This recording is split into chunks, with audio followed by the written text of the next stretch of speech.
Tenemos una gran historia, hoy tenemos una historia apasionante. Hoy vamos a hablar del libro Cómo salir del pozo de Andrés Oppenheimer. Hoy vamos a hablar de las estrategias que utilizan los países, las empresas y las personas para buscar la felicidad. Este es un tema que anda muy de moda, la búsqueda de la felicidad, y ya vamos a hablar un poco por qué. Voy a aprovechar de una vez a escribir acá el título del libro. El libro se llama Cómo salir del pozo. Del pozo lo voy a escribir acá para las personas que están ingresando. Y el autor, Andrés Oppenheimer. Listo, aquí ya está. Voy a dejar piñado el comentario para los que se están empezando a conectar.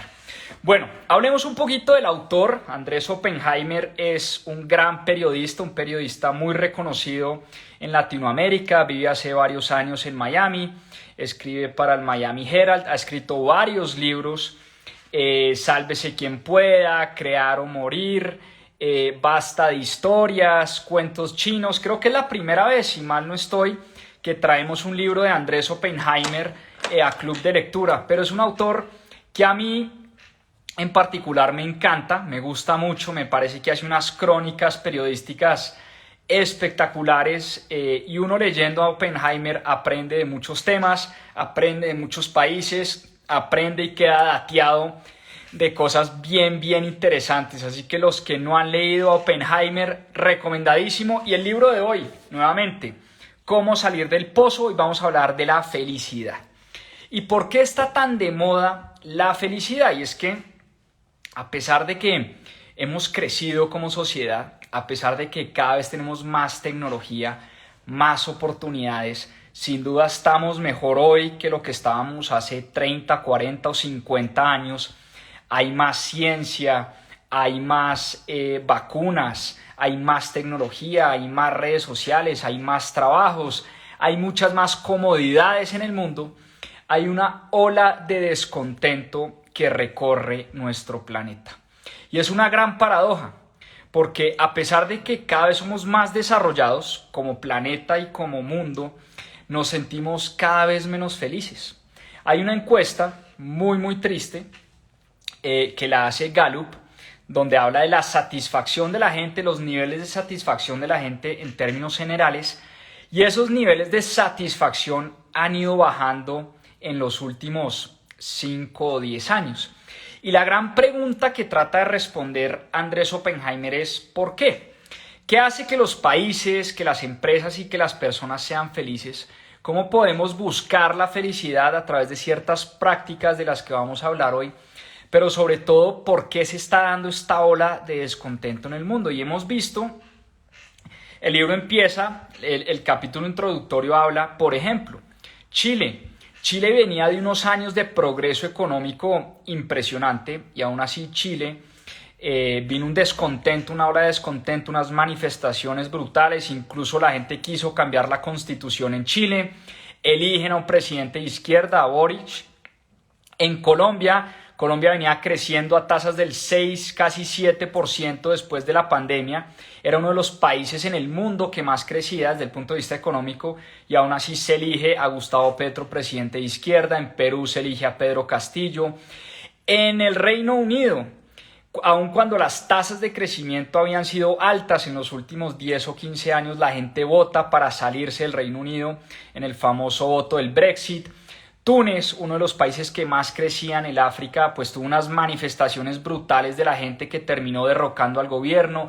En Egipto, recordemos cómo las manifestaciones terminan tumbando al gobierno de Hosni Mubarak, después de que Egipto como país había crecido más del 80% en los últimos 10 años. Entonces, fíjense cómo, paradójicamente, mientras las economías siguen creciendo, mientras hay más desarrollo, más tecnología, más emprendimiento, más vacunas, más patentes, más comodidades, sentimos que estamos viviendo una ola de descontento. Hay más índices de depresión, los índices de suicidio se vienen disparando en los últimos años. La pregunta que se trata de hacer Oppenheimer en este libro es cómo salir de ese pozo de infelicidad. ¿Cómo hacer para, aparte de promover el crecimiento, promover también la satisfacción de la gente, el bienestar de los ciudadanos, la felicidad de los empleados y en términos generales la felicidad? Porque yo creo que todos los ciudadanos y todas las personas en el mundo estamos en busca de la felicidad. Y no en vano, países como Bután hoy no solo miden el Producto Interno Bruto, sino miden el producto de la felicidad. No en vano, países como la India, en la ciudad de Nueva Delhi, hay clases de felicidad en las escuelas. No en vano en empresas como Deloitte, McKinsey, Google, Meta, Netflix, hay cargos directivos que se llaman los Chief Happiness Officers.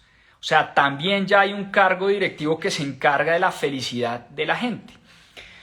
Porque una cosa sí es cierta y queda demostrado en el libro, es que los países, ahora no nos equivoquemos, porque una cosa sí que demuestra el libro es que los países en general y la gente en los países no puede ser feliz si sus economías no prosperan. Vamos a hablar mucho de prosperidad económica, vamos a hablar mucho de los países nórdicos y qué es lo que están haciendo los países nórdicos para lograr los mayores índices de felicidad, pero también vamos a hablar de Asia, vamos a hablar de Latinoamérica, vamos a hablar de China, de India, de Corea del Sur y qué es lo que están haciendo estos distintos países, porque, por ejemplo, en Latinoamérica, en LATAM estamos obsesionados con la historia, estamos obsesionados por las ideologías políticas y eso nos tiene frenados. En Asia, por el contrario, están obsesionados con la educación, con el futuro, con el pragmatismo. Países como China, India, Corea del Sur, una gran obsesión por la educación de calidad. En China, nos dice Oppenheimer incluso que muchos padres de familia, después del colegio, acompañan a sus hijos a clases hasta altas horas de la noche, 9, 10 de la noche, a clases de inglés, de matemáticas, de deporte. Tienen una gran obsesión los asiáticos por la educación de alta calidad. En Estados Unidos hay una cultura de veneración a los emprendedores. En Silicon Valley, San Francisco, hoy en día Miami, que se está convirtiendo en un hub de tecnología y de emprendimiento. Texas, hub de tecnología y emprendimiento. Las Carolina del Norte y Carolina del Sur, cada vez más empresas de tecnología llegan a montar empresas. En Estados Unidos hay una cultura de veneración a los emprendedores. Se veneran tipos como Mark Zuckerberg, como Elon Musk, como el mismo Bill Gates. Son personas que son referentes en Estados Unidos.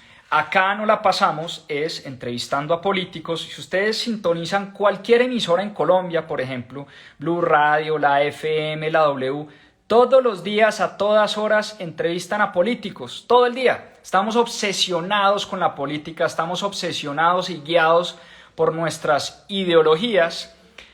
En vez de darle un poco de espacio, un poco más de veneración y un poco más de cultura de venerar a los grandes emprendedores, a las grandes empresarias, a las personas que están cambiando el mundo a través pues de la empresa privada y del emprendimiento. El caso de Corea del Sur es impresionante. Corea del Sur hace no mucho era un país igual de pobre a muchos de los países en Latinoamérica. Y hoy en día Corea del Sur es uno de los países con ingreso per cápita más altos del planeta. ¿Qué hizo Corea del Sur, entre otras muchas cosas? Una obsesión por la educación de calidad. Ahora, el libro, como les digo, abre con ese reporte mundial de la felicidad. ¿Qué dice ese reporte mundial de la felicidad? Es un reporte que hace Gallup de los países más felices del mundo y cuáles son esos elementos que hacen que los países sean felices. Y es un reporte que entrevista a personas en 137 países del planeta. Y ese reporte encontró que los países más felices del planeta son los países nórdicos. Países como Finlandia, Dinamarca, Islandia, están siempre, año tras año en el top 10. Para darles unos datos, en América Latina, Costa Rica, puesto número 23. Colombia, puesto número 72. Venezuela, puesto número 87. O sea, no estamos tan bien en términos de felicidad en Latinoamérica. Y la pregunta que se hace Oppenheimer es, ¿qué hace a los países, a las empresas y a las personas felices? Y ese fue el viaje periodístico que emprendió Andrés Oppenheimer y fue la respuesta que trató de encontrar para escribir este libro. Entonces, este libro realmente es un viaje periodístico. ¿Y por qué digo que un viaje periodístico? Porque Andrés Oppenheimer se encargó de viajar a los países nórdicos, se encargó de viajar a Bután, de viajar al Reino Unido, de viajar a la India, de conocer muy bien, porque conoce muy bien Latinoamérica, y hizo una comparación. Y también entrevistó a muchos empresarios, a muchos CEOs del mundo, para tratar de encontrar qué es lo que hacen los países más felices y las empresas más felices del planeta para que su gente esté bien. Y fíjense que la felicidad hoy en día, y es uno de los capítulos, es el primer capítulo del libro, de hecho, que habla de la nueva ciencia de la felicidad. Y el capítulo de la nueva ciencia de la felicidad dice o abre con la siguiente frase. Dice que el éxito no conduce a la felicidad, sino que la felicidad es la que conduce al éxito.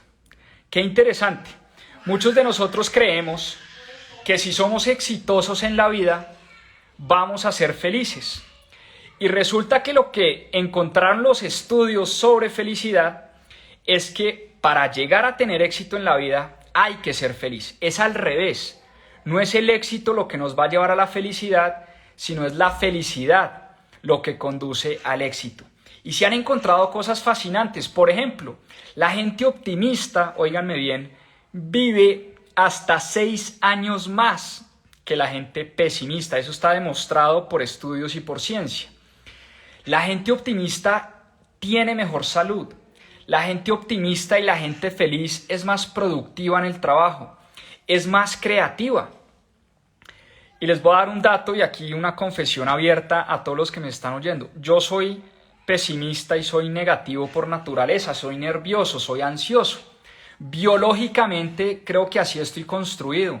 Cada vez que me levanto por las mañanas, no sé, pero me levanto nervioso, ansioso, pesimista. Pero aquí les va la buena noticia. La buena noticia es que hay formas de aumentar la felicidad. Hay formas de trabajar en ese optimismo. Se puede enseñar el optimismo y la felicidad, lo que encontró este autor, y es algo que me parece fascinante, por lo que les digo, yo soy pesimista y soy negativo por naturaleza. Lo que encontró Andrés Oppenheimer, y es algo que vengo estudiando ya hace varios años, es que la felicidad se puede enseñar. Se puede enseñar en las escuelas, se puede fomentar en las empresas, se puede promover en los países mediante políticas públicas. Entonces, aquí lo importante es ser conscientes, primero, de si somos optimistas o si somos pesimistas. Yo creo que es algo que de pronto uno nace así. Yo no sé, no he podido saber si es parte de mi ADN, pero lo que sí soy muy consciente también es que la felicidad se puede aumentar.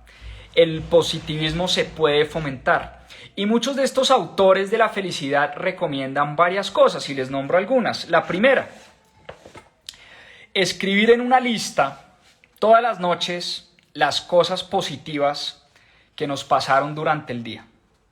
Ese famoso diario del optimismo, diario de la felicidad, diario del positivismo, sirve mucho, está comprobado que sirve mucho.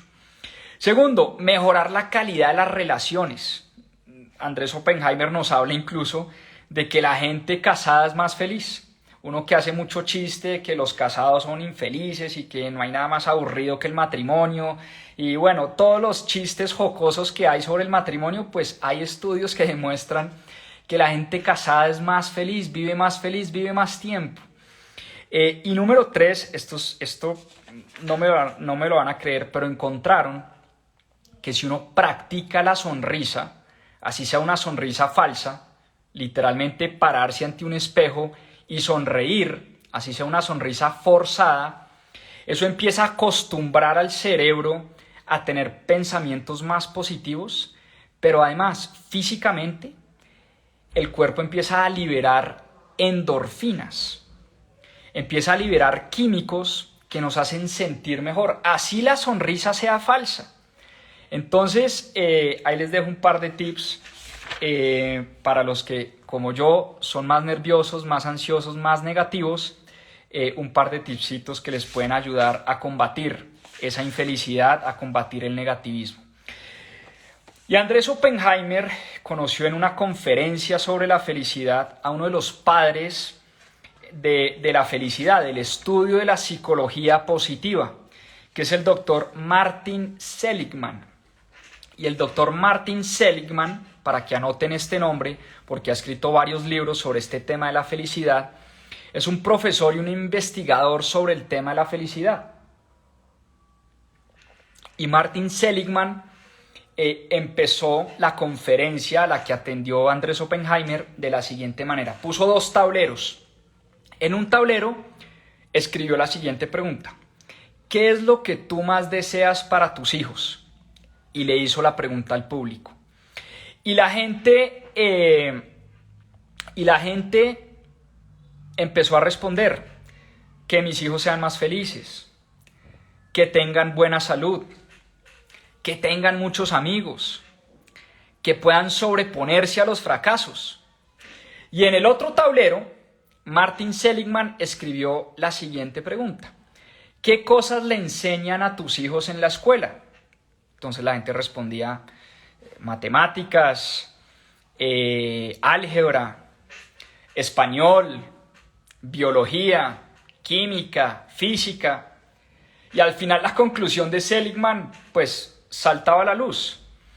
Decía que lo que le están enseñando a los hijos en la escuela es muy distinto a lo que queremos para nuestros hijos.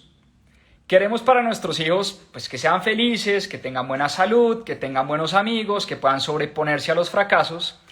Y rara vez en el colegio, en la universidad, en las maestrías, en los doctorados nos enseñan a cómo hacer para vivir más felices, cómo hacer para tener mejor salud, cómo hacer para sobreponernos a los fracasos o para, de alguna manera, venerar el fracaso y ver el fracaso como algo normal, como parte de la vida.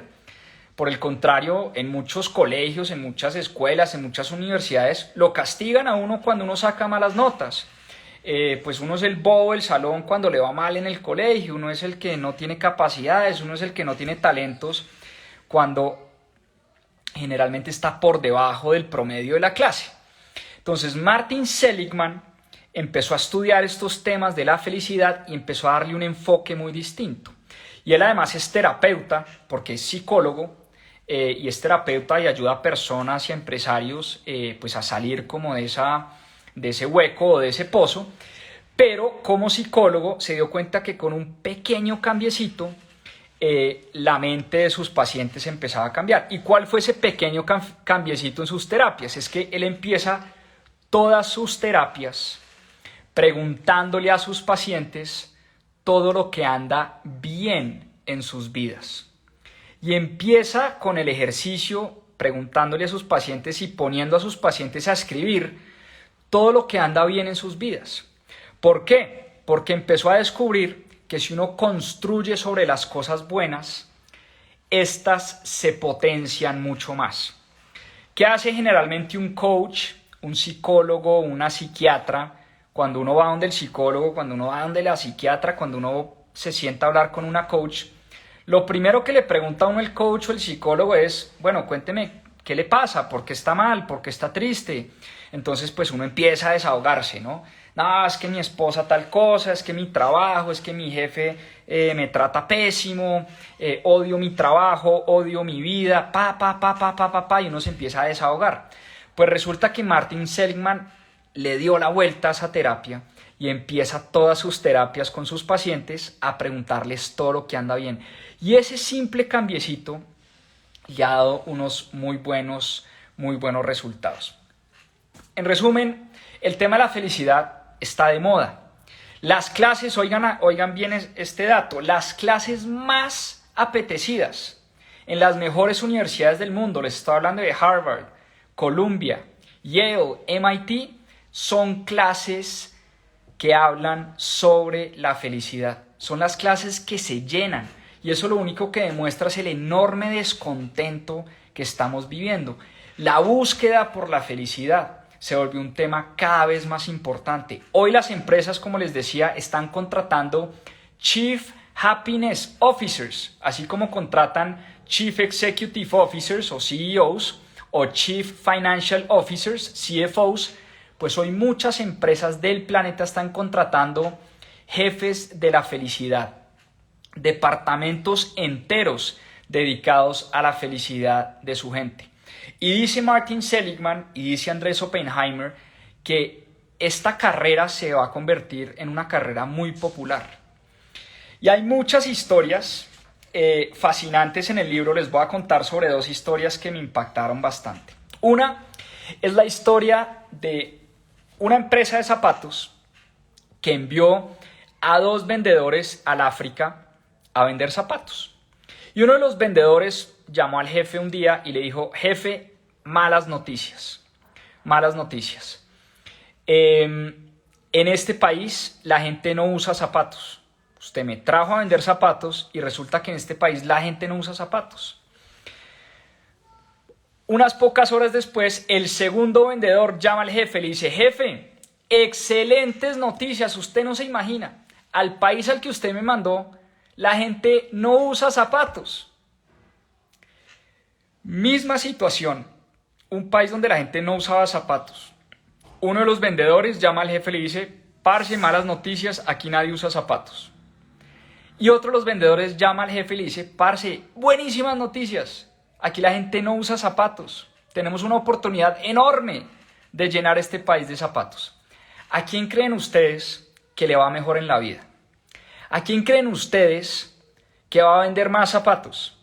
¿Quién creen ustedes que va a ser más exitoso en la vida? Ese es el primer experimento y la primera historia. El segundo experimento, que me causó bastante curiosidad, fue un experimento que hicieron de unas limpiadoras de cuartos de hoteles. Y la historia es la siguiente. A un grupo de limpiadoras les dijeron que su trabajo limpiando los cuartos de hoteles y haciendo el aseo era excelente para mejorar el estado físico. Que cada vez que arreglaban los cuartos de los hoteles, quemaban cerca de 200 calorías. A un grupo de limpiadoras de hoteles les dijeron esto. Y al otro grupo de limpiadoras de hoteles, mismo hotel, escogidas al azar, no les dijeron nada. ¿Y qué encontraron al cabo de un mes? Pues bien, que las limpiadoras de hoteles a las que les habían dicho que su actividad mejoraba el estado físico, pero que además les ayudaba a quemar calorías, no solo esas mujeres se sentían mucho mejor, sino que les midieron sus niveles de presión sanguínea y sus niveles de colesterol y estaban muchísimo mejor que los niveles de colesterol y la presión sanguínea y los niveles de satisfacción que al grupo de mujeres a las que no les habían dicho absolutamente nada. Qué interesante, porque lo único que cambió en este experimento era lo que pensaban las mujeres sobre su trabajo. Entonces fíjense que la mente se puede empezar a trabajar para ser felices, lo que les decía al principio del en vivo. La buena noticia es que podemos cambiar nuestra mente, podemos cambiar nuestra forma de pensar para sentirnos mejor y sentirnos más felices. Y la felicidad se ha vuelto un tema no solo personal, sino también a nivel de país y de políticas públicas. El caso de Bután.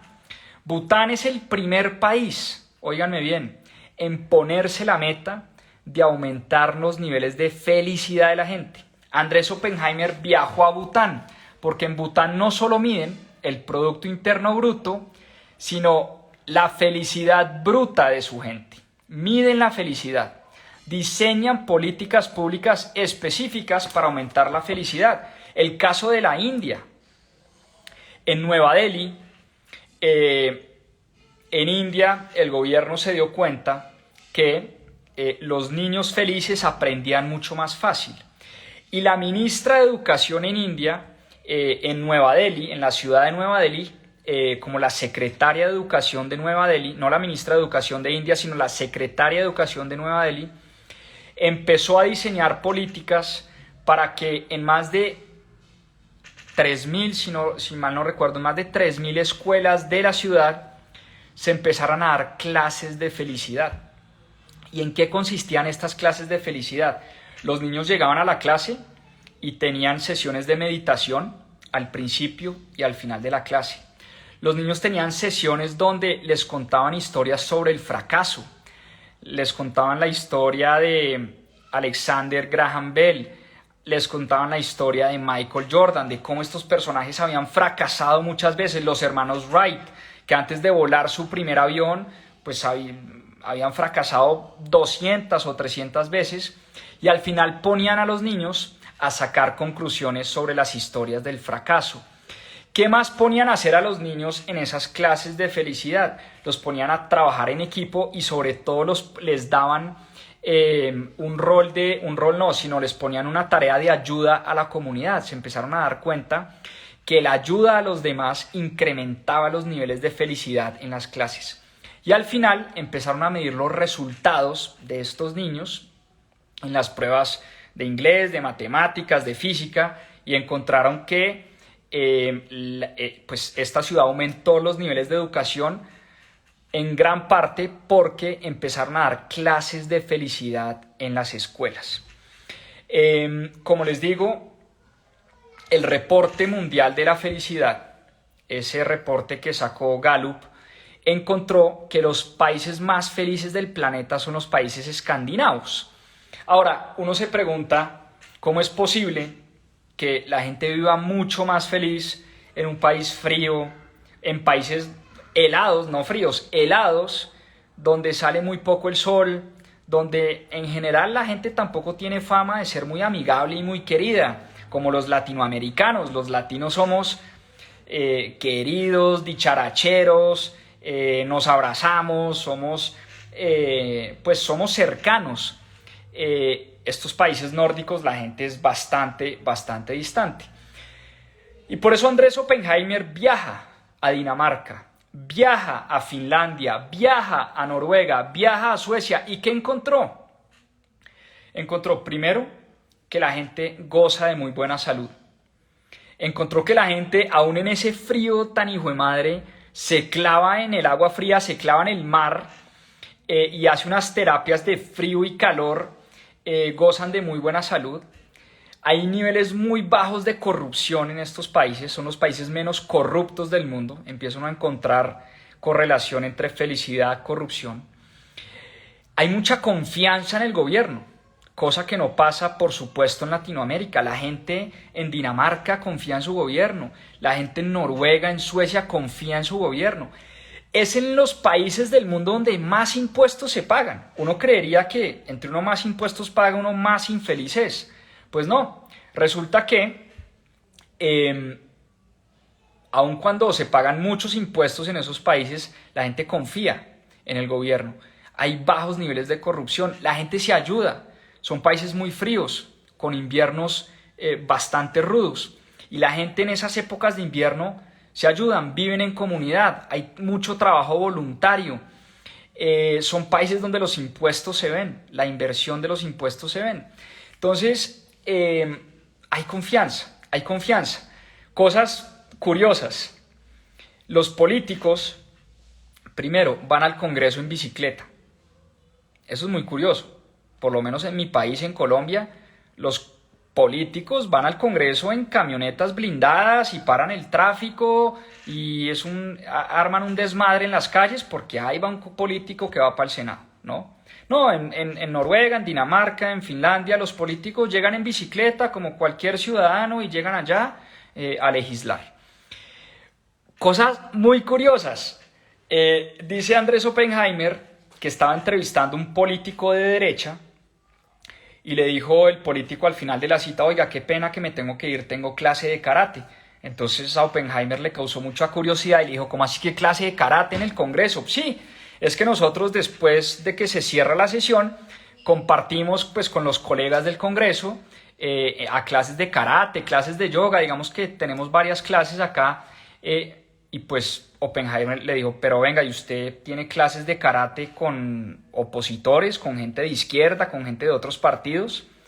Y el man, sorprendido, le dijo: sí, vamos todos, cualquiera que quiera ir a la clase de karate se inscribe, y pues hay gente de izquierda, de centro, de derecha, hay extrema derecha, hay extrema izquierda, hay de todo en las clases de karate. Entonces yo pensaba, y lo digo jocosamente, ¿ustedes se imaginan a María Fernanda Cabal y Alejandra Pizarro tomando una clase de karate juntas en el Congreso? O sea, eso se cogen a patadas las dos. Ahí hay una muerta seguro. O imagínense ustedes en su momento a Álvaro Uribe con Iván Cepeda tomando clases de yoga juntos en el Congreso. Pues eso es inimaginable. Aquí no nos imaginamos a un político de derecha y un político de izquierda tomando clases de karate juntos. Eso, mínimo un muerto, mínimo, bajito un muerto en la clase de karate. Entonces, pues me causó mucha curiosidad cómo en esos países pues hay unos altos niveles de civilización, hay unos altos niveles de respeto y de confianza por el gobierno. Y eso empieza Andrés Oppenheimer a concluir que es gran parte del éxito de esos países, y es gran parte del éxito de las encuestas de felicidad. Ahora, no nos engañemos, y esto es clarísimo: los países más felices tienen los mayores niveles de ingreso en el mundo. Son países desarrollados, son países donde hay educación, donde hay salud, donde hay acceso a educación de calidad, donde se cubren las necesidades básicas. El crecimiento económico es esencial. O sea, ese cuento de que el dinero no ayuda a ser feliz, claro que ayuda. El dinero, por supuesto que ayuda a ser feliz, pero hasta cierto punto. Hay un economista muy famoso, un premio Nobel de Economía, se llama Daniel Kahneman, y este economista encontró que hay un punto, creo que en su momento, cuando ganó el premio Nobel de Economía, estudiaba que por encima de un salario de $75,000 al año, la gente no es que sea mucho más feliz en la medida en que gana más dinero. O sea, la diferencia entre ganar $100,000 al año y ganar $1,000,000 al año no es tanta, encontró este economista. No es economista, es psicólogo del comportamiento. Curiosamente se ganó el premio de Economía. Creo que es el único premio Nobel de Economía que no estudió economía, pero estudia la economía del comportamiento. Entonces, dice Kahneman que la diferencia entre ganarse $10 millones al año y $1,000 millones al año no necesariamente lo hace uno mucho más feliz. Pero también la conclusión es que no es que ser muy rico sea tan bueno, pero lo que sí es claro es que ser pobre es muy malo. Ser pobre, el dinero no te compra la felicidad, pero la falta de dinero sí te compra la miseria. Es una de las conclusiones de Daniel Kahneman y de muchos economistas y de los estudios de Andrés Oppenheimer. La miseria, la pobreza, pues sí compra la falta de felicidad. Y hay otro economista, se llama Andrés Oswald, aquí lo tengo subrayado, y Andrés Oswald dice, es un profesor de economía de la Universidad de Warwick, en el Reino Unido, y dice algo muy curioso. Dice que lo que hace feliz a la gente, oigan esto, no es el ingreso nominal de las personas, sino que lo que hace verdaderamente feliz a las personas es su ingreso relativo al de los demás. No es cuánto ganan, sino es cuánto ganan con relación a lo que ganan sus pares, sus conocidos, su gente cercana. Lo que se conoce como el estatus social. Y esto es clarísimo. ¿Por qué creen ustedes que la gente se gasta hasta $500,000 para comprarse un reloj, cuando pueden ver la hora en su celular. O sea, la gente no compra relojes de $100,000 para ver la hora. La hora la pueden ver en el celular. La gente compra relojes de lujo para mostrar ese estatus social, para mostrar que son alguien, para mostrar que es gente importante. La gente se monta en un carro de lujo muchas veces para mostrar ese estatus social. Y qué interesante lo que encontró Andrew Oswald, es que la gente no le hace feliz tanto su ingreso nominal como su ingreso relativo al de los demás. O como decía el gran filósofo Bertrand Russell, decía que para aumentar la felicidad hay que disminuir los niveles de envidia. Qué interesante. O como decía otro gran filósofo, Cochise Rodríguez, ciclista colombiano, en Colombia morimos más de envidia que de cáncer. Los niveles de envidia, óiganme bien, están directamente correlacionados con la infelicidad de la gente.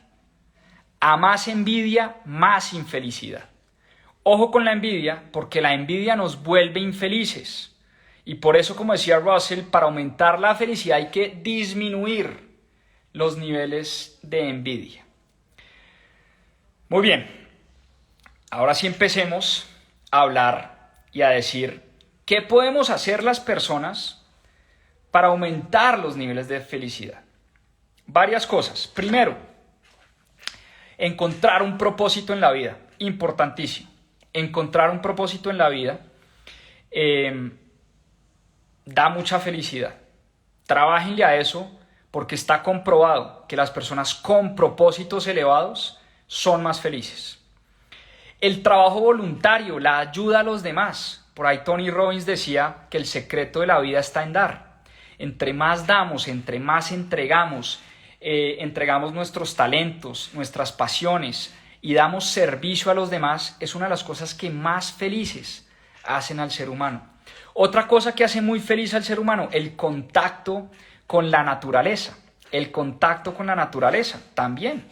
Muchos de estos países nórdicos dicen, muchas de las personas a las que Andrés Oppenheimer entrevistó en los países nórdicos decían que pasaban varios tiempos en la naturaleza, en el mar, en los bosques, en caminatas donde había mucha naturaleza, y eso elevaba los niveles de felicidad de la gente. Otra importante, de la que poco se habla, tal vez por tabú, es una vida sexual satisfactoria. Las personas que tienen vidas sexuales activas y satisfactorias tienen mayores niveles de felicidad. Y por eso, en uno de los capítulos, Andrés Oppenheimer dice, jocosamente, les voy a leer y abro comillas: la fórmula de la felicidad es tener sexo en un bosque después de haber hecho trabajo voluntario con la cuenta de ahorros llena. Creo que esa frase resume lo que es la felicidad. Tener sexo en un bosque, es decir, buena vida sexual satisfactoria en la naturaleza, después de hacer trabajo voluntario, después de haber ayudado a los demás, con la cuenta de ahorros llena. En otras palabras, sintiendo que tenemos suficiente para suplir nuestras necesidades, para tener buena salud, buena educación, poder pagar el colegio, poder pagar las necesidades básicas. Entonces, en resumen, buen sexo en un bosque, después de haber hecho trabajo voluntario y con la cuentica de ahorros llena de billuyo.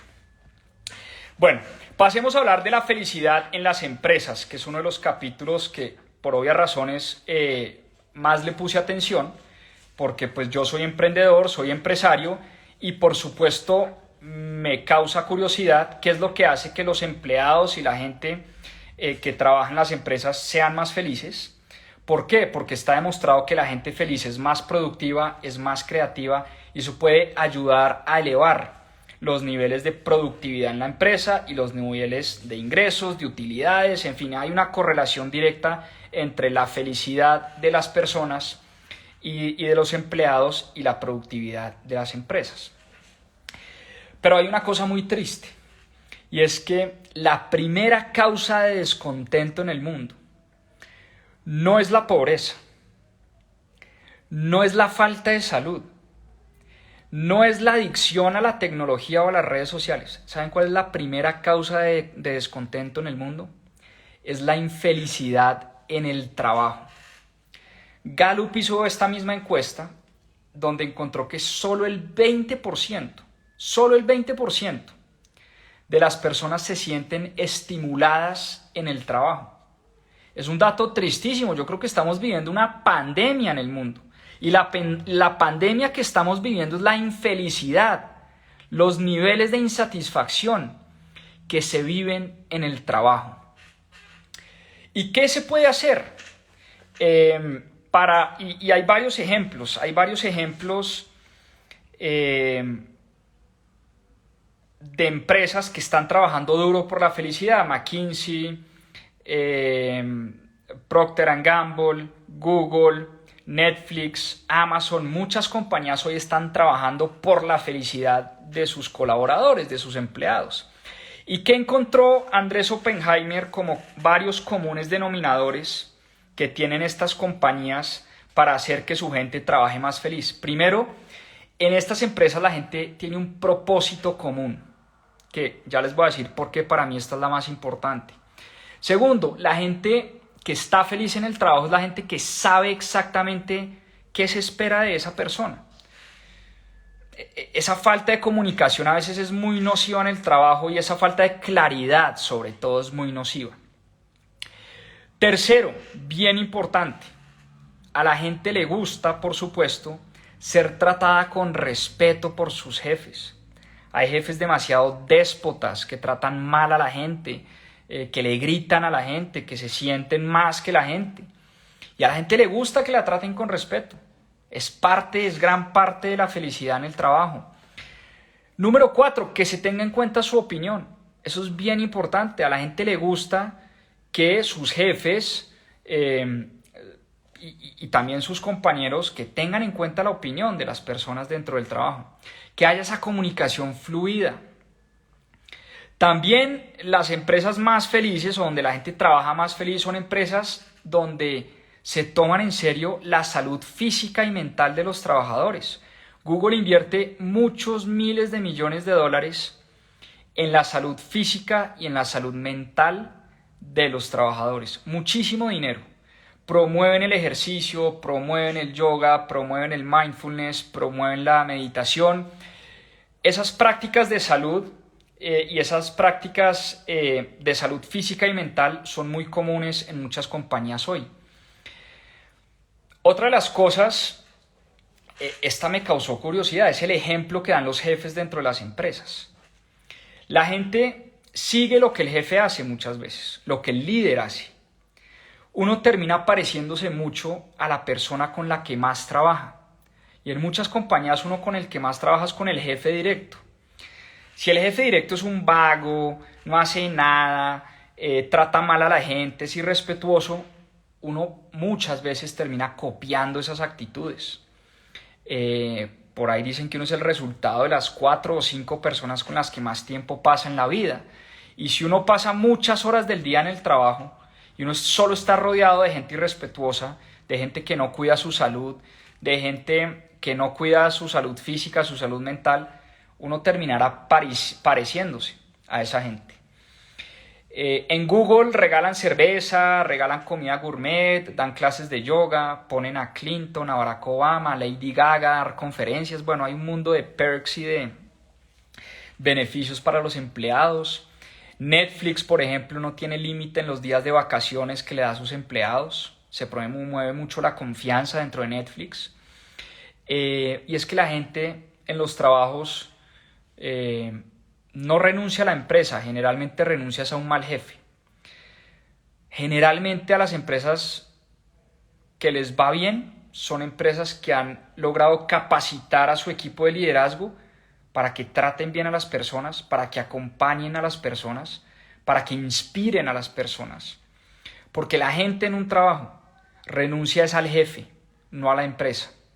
Y bueno, hay otras iniciativas en muchas compañías, en muchos países se está hablando de la semana laboral únicamente de 4 días, tomarse el viernes de vacaciones o tomarse el viernes libre. Martin Seligman, el psicólogo del que les hablé al principio del en vivo, dice que en las empresas se debería compensar a los jefes por la felicidad de sus empleados, Ahora, yo creo que todo eso ayuda, la cerveza gratis ayuda, la comida gratis ayuda, la clase de yoga, todo eso, las membresías, los masajes, sí, todo eso ayuda, pero al final eso es adorno. Para mí lo más importante, esto ya es opinión personal, es tener un sentido de propósito en la empresa, un propósito elevado. ¿Por qué? Porque no hay nada que nos guste más a los seres humanos que sentir que estamos haciendo una diferencia en el mundo. Eso sí es verdaderamente poderoso. No hay nada que nos guste más a los seres humanos que nuestro trabajo vale, que nuestro trabajo importa, que el esfuerzo que hacemos todos los días ayuda de alguna u otra manera a que el mundo sea un poquito mejor. Olvídense de la cerveza, olvídense del masaje, olvídense de la clase de yoga. Si ustedes no logran que sus colaboradores, que su gente dentro del equipo no sienta que su trabajo de alguna u otra manera ayuda a mejorar el mundo, ayuda a sus clientes, ayuda y hace que su trabajo importe y que valga la pena, todo lo demás pasa a un segundo y a un tercer plano. Vuelvo y digo, esto es opinión personal, pero es lo que yo he sentido y un poco lo que he vivido en las empresas en las que he trabajado. Cuando no sentía un propósito, cuando no me sentía útil, era porque sentía que trabajaba por un salario o trabajaba por unos ingresos o por ganar más plata, pero eso al final sé que es un peso, es una base que es insostenible. Lo que realmente se vuelve sostenible a futuro es tener ese sentido de propósito y sentir que lo que hacemos todos los días, porque en el trabajo pasamos muchas horas del día, ayuda a que este mundo sea un poquito mejor. Y hablemos de lo que pasa en Latinoamérica. En Latinoamérica pues estamos viviendo esta crisis de pesimismo, esta crisis de violencia, crisis de suicidios, de aumento de las tasas de suicidios en los jóvenes. Pues hay una deserción masiva de los puestos de trabajo. Latinoamérica es el continente pesimista por excelencia. Lo dice el libro y recuerdan ustedes, pues hasta la misma música latinoamericana es una música pesimista. El tango de Gardel, ¿qué dice el tango de Gardel? El mundo fue y será una porquería, ya lo sé. Imagínense eso. Gardel, el cantante de tango más famoso que ha pasado por este planeta, pues tiene una canción famosísima que dice que el mundo fue y será una porquería. Lo es hoy y lo será en el 2000 y ustedes ven la letra de la canción, es una letra tristísima. Cuando fui al Camino de Guanajuato, a uno lo cogen unos mariachis y unos manes a cantarle que no vale la pena vivir, la vida no vale nada, la vida no vale nada. Bueno, todas las canciones generalmente son bastante pesimistas y bastante negativas. Y la pregunta pues que uno se hace es, o que se hace Andrés Oppenheimer es, oiga, pero ¿cómo no vamos a ser pesimistas y negativos con lo mal que estamos en nuestros países? La pregunta es, ¿somos pesimistas o somos realistas? ¿No? ¿Pesimistas o realistas? Los niveles de corrupción de los más altos del planeta.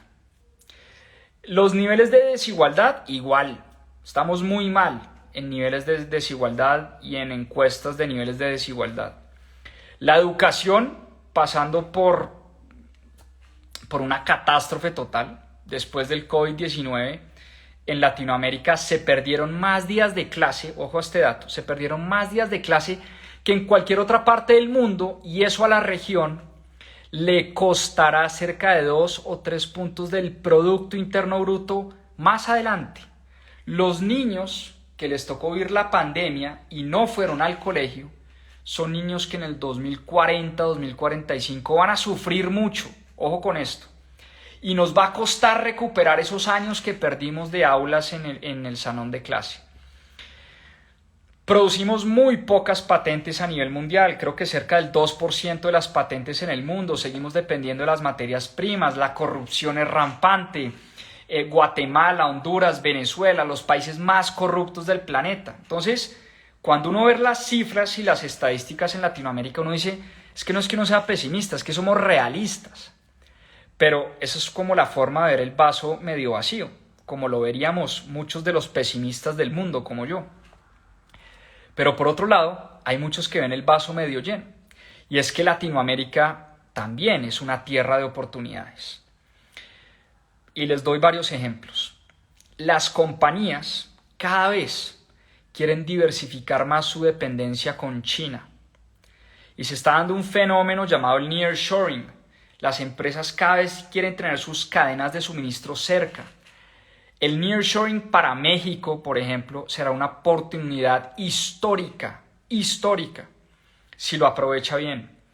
Eso por un lado. El bono demográfico, otra de las cosas para sentirse optimistas. Somos una región joven y somos una región de población creciente, distinto a lo que pasa en Japón.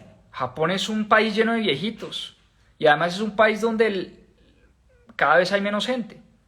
La población está disminuyendo. China, la población cada vez disminuye en China. Claro, es el segundo país más poblado del planeta, pero la tendencia es a que su población disminuya.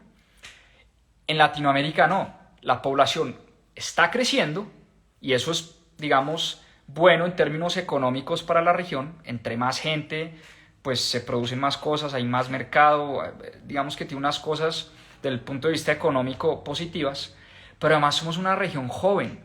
El promedio de edad es muy por debajo del promedio del resto del mundo y eso también es beneficioso para la región.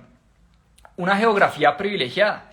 En Latinoamérica hay muchos climas, en Latinoamérica hay petróleo, hay petróleo debajo de la tierra en muchos países de Latinoamérica.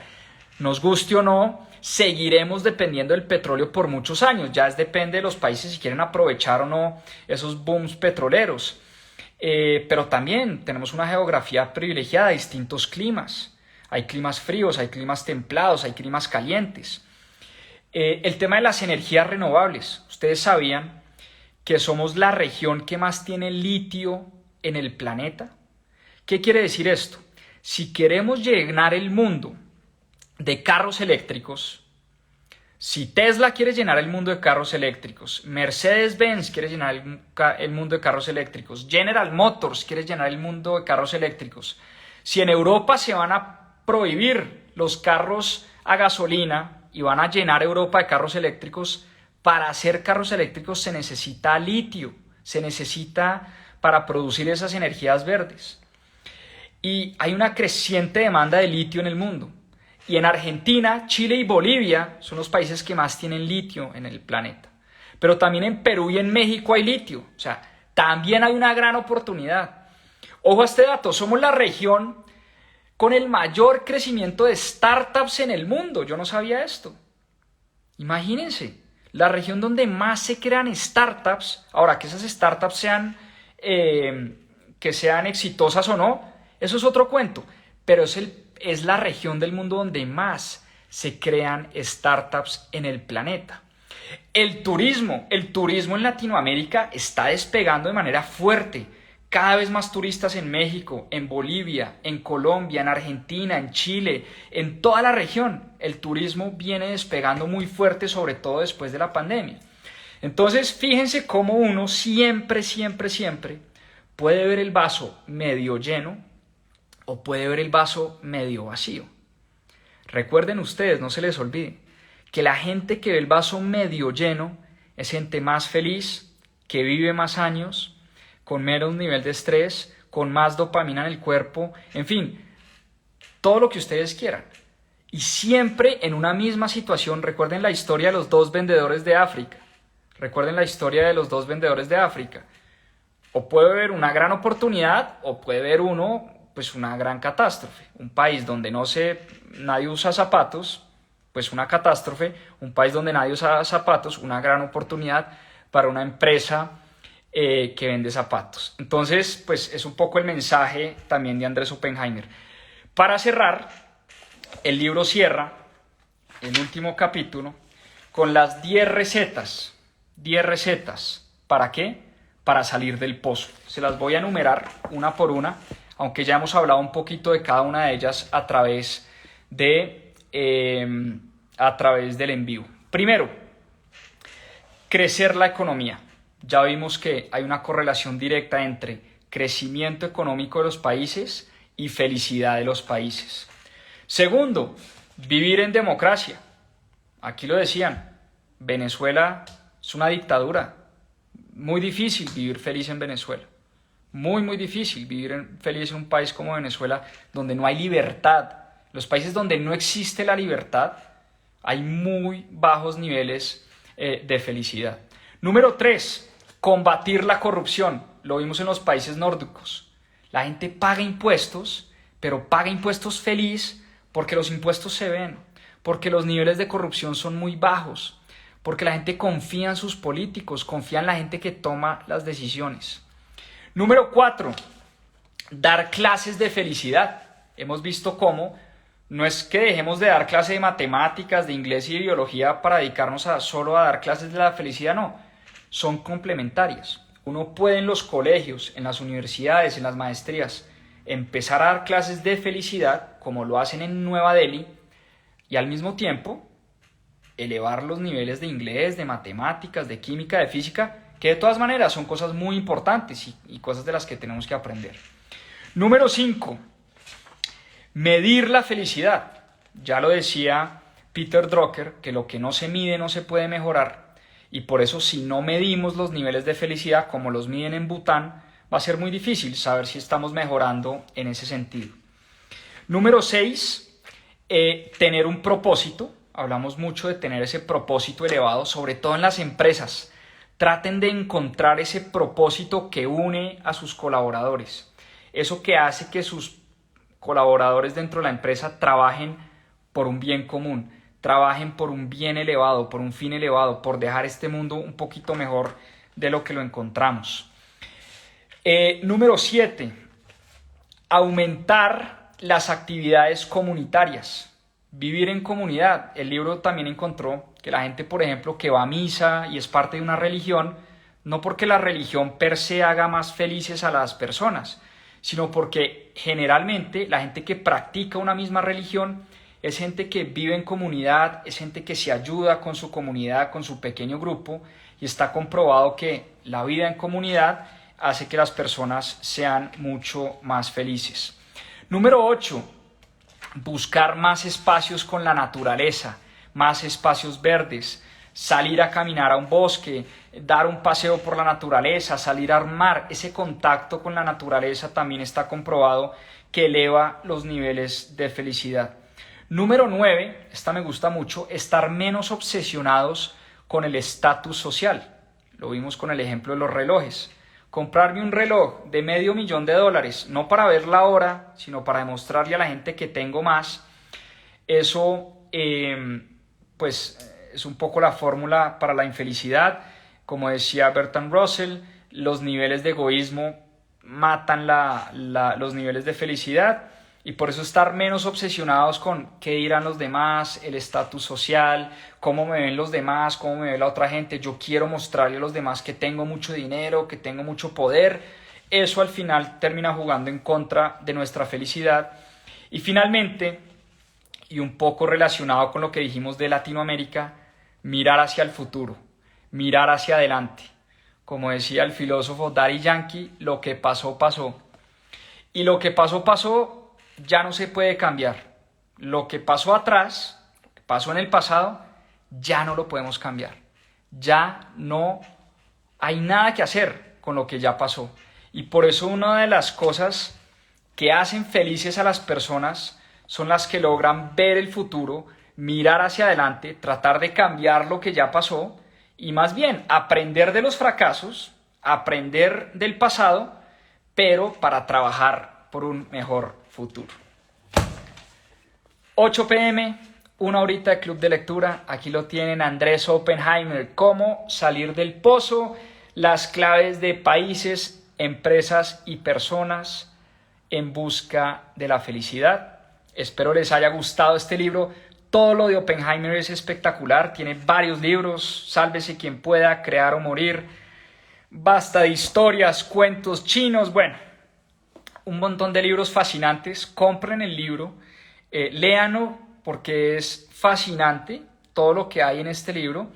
Y bueno, espero les haya gustado hoy el club de lectura. Muchas gracias por estar acá pendientes. Increíble. Mañana, lunes festivo en Colombia y aún así, cerca de 700 personas conectadas. Les agradezco de todo corazón. Que tengan una feliz semana. Para los que empiezan mañana semana en países de Latinoamérica o del mundo distintos a Colombia, vamos con toda. Y para los que estamos en Colombia, bueno, a descansar con la familia, a gozarse ese lunes festivo y a darle con toda el martes que empieza la semana. Les mando un fuertísimo abrazo, muchas gracias y nos vemos en una próxima oportunidad. Chao, a seguir aprendiendo.